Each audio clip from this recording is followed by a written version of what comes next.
श्रीकलि भागवत तृतीय अध्याय।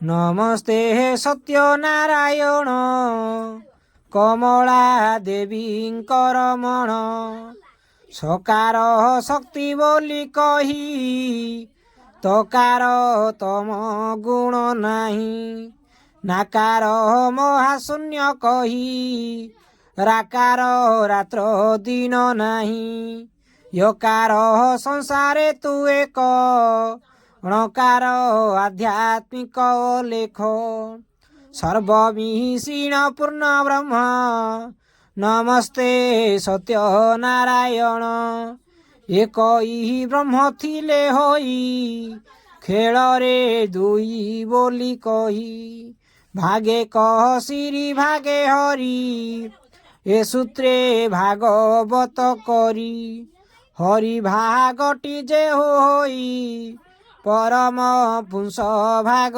सेही श्री भाग प्रकृति रूपिणी उत्पत्ति स्थिति संहारिणी कली लागिटी प्रकृति रे अज्ञान अछि ये भागरे जे भाग पुरुष होइची सेही निष्कामे रहिअछि एणु कली भाग चेता एक हेतु भाग तु बता एणुटी कली भागवत जानती सुसाधु पंडित भाकार भावना बटई गकार तत्व सूत्र कही बकार ब्रह्म को देख तू तकार सिना अटे हेतु ये सूत्रे पढ़ी भागवत संसारे हुवंती मुकत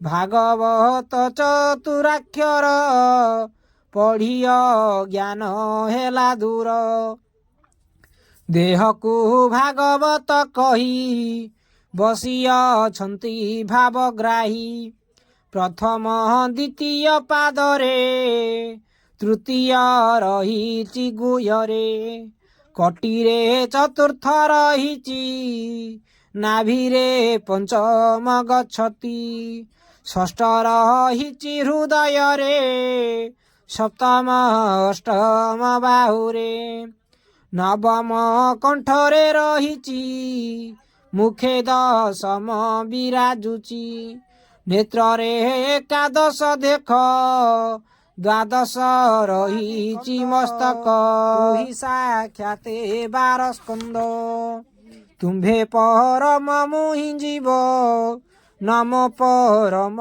वासुदेव कहि अभिराम बाई जे ज्ञा जे आज्ञा जाहा ताहा होई मनोवाच चैतन्य को दिने मन पचारे करी बहुमान्य मन सूत्रे मु भाबुथिली साक्षाते तुम्भंकु देखिली ये मन भाबु थाए जाहा निश्चय प्राप्त हुए ताहा ये माया संसार असत्य हेतु चैतन्य सत्य सत्य जेते क पढ़िबा शुणिबा चैतन्य जदि न रखिबा वृथा कर्मटी अटे सेही तो बिना किछि कार्य नाही अंत काल रे हेतु सत्य एणु चैतन्य सत्य सत्य हे माया संसार दुस्तर घोटिछि अज्ञान अंधार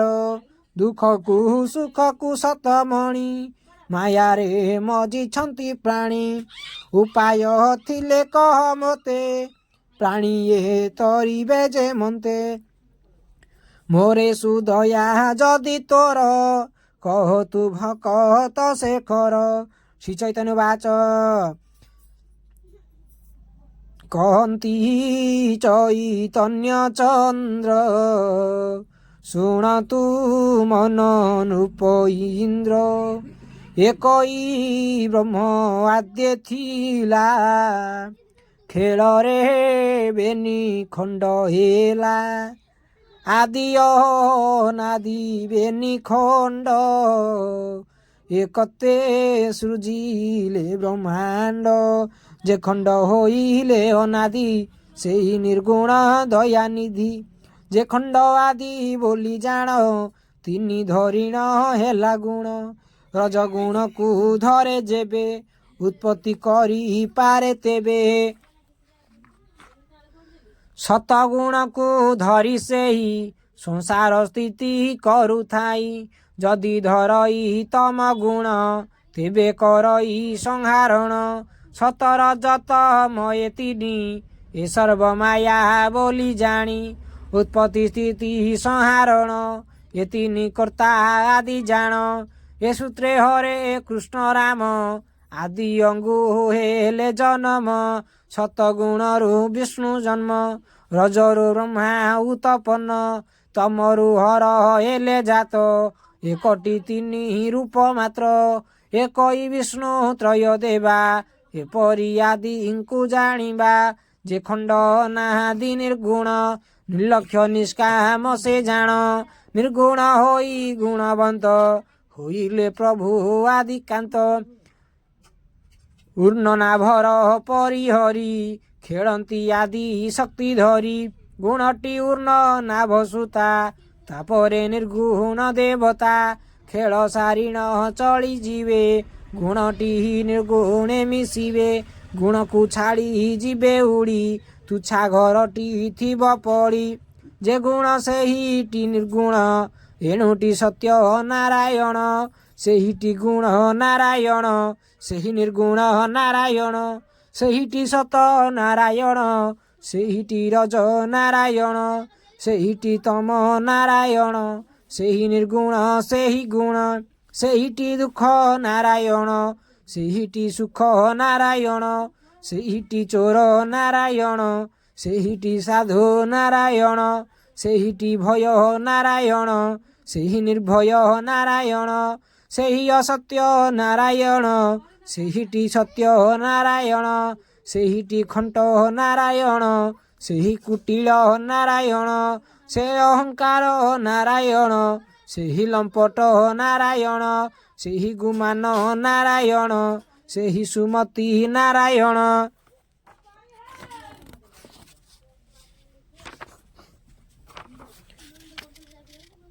ସେହି କୁମତି ନାରାୟଣ ସେହି ଆଳସ୍ୟ ନାରାୟଣ।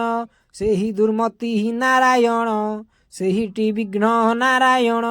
ସେ ଅଟେ ବଳ ନାରାୟଣ ସେହି ଅବଳ ନାରାୟଣ। ସେହିଟି ଶୁଭ ନାରାୟଣ ସେହି ଅଶୁଭ ନାରାୟଣ। ସେହିଟି କୂଟ ନାରାୟଣ ସେହିଟି ଟାହି ନାରାୟଣ। ସେହିଟି ହାସ ନାରାୟଣ ସେହିଟି ହିଂସା ନାରାୟଣ। ସେହି ବିରସ ନାରାୟଣ ସେହି ଚଞ୍ଚଳ ନାରାୟଣ। ସେହିଟି ମଦ ନାରାୟଣ ସେହି ମାତ୍ସର୍ଯ୍ୟ ନାରାୟଣ। ସେହିଟି ଛନ୍ଦ ନାରାୟଣ ସେହିଟି ଗର୍ବ ନାରାୟଣ। ସେ ଅଭିମାନ ନାରାୟଣ ସେହିଟି ମୁହିଁ ନାରାୟଣ। ସେହିଟି ତୁହି ନାରାୟଣ ସେହିଟି କ୍ଷମା ନାରାୟଣ। ସେହିଟି ଦୟା ନାରାୟଣ ସେହିଟି ଶାନ୍ତ ନାରାୟଣ। ସେହିଟି ସତ୍ୟ ନାରାୟଣ ସେହିଟି ମିଥ୍ୟା ନାରାୟଣ। ସେହିଟି ସର୍ବ ନାରାୟଣ ନାମ ନାମ ନାରାୟଣ। ସେହି ବିଶ୍ୱାସୀ ନାରାୟଣ ସେ ଅବିଶ୍ୱାସୀ ନାରାୟଣ। ସେହି ଅଜ୍ଞାନ ନାରାୟଣ ସେହିଟି ଜ୍ଞାନ ନାରାୟଣ।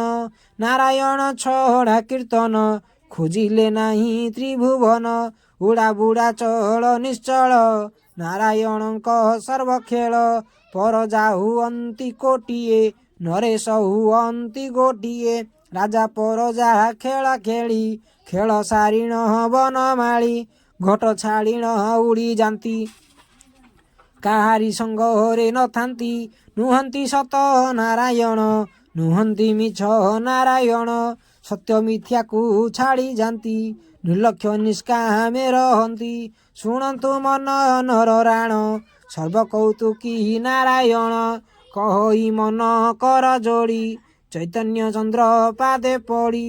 ସର୍ବ ସଂଶୟ ଦୂର ମୋର କରିଲେ ଚୈତନ୍ୟ ଠାକୁର। ରୂପରେ ଥାଇ ଏତେ ଖେଳ କରିନଥିଲେ ଆଦିମୂଳ। ରୂପକୁ ଛାଡ଼ି ଯଦି ଗଲେ କେଉଁ ସ୍ଥାନରେ ସ୍ଥିତ ହେଲେ। ଏ ଜୀବ ଯିବାର ନିକଟେ ବେଗେ ନିୟଇ ଅନ୍ୟ ଘଟେ। ଏ କଥା ଶୁଣିଅଛି ମୁହିଁ ସଂଶୟ ଛେଦ ମୋର ତୁହି। କାହୁଁ ଆସିଲା କାହିଁ ଥିଲା ଦେହାନ୍ତେ କେଉଁଠାକୁ ଗଲା। ସକଳ ଫେଡ଼ି ମୋତେ କହ ମୋରେ ତୁମ୍ଭର ଯଦି ସ୍ନେହ। କହି ଅଭି ରାମ ବାଇ କହ ହେ ଚୈତନ୍ୟ ଗୋସାଇଁ। କହି ଅଭିରାମ ବାଇ कह हे चैतन्य गोसाई। इति श्रीकलि भागवते मन चैतन्य संवादे अद्वैत वर्णने नाम तृतीयोऽध्याय। भीमस्यापि रणे भंगो मुनिरपि मतिभ्रम। यदि सुधम वा मम दोष न विद्यते। मम दोष न विद्यते।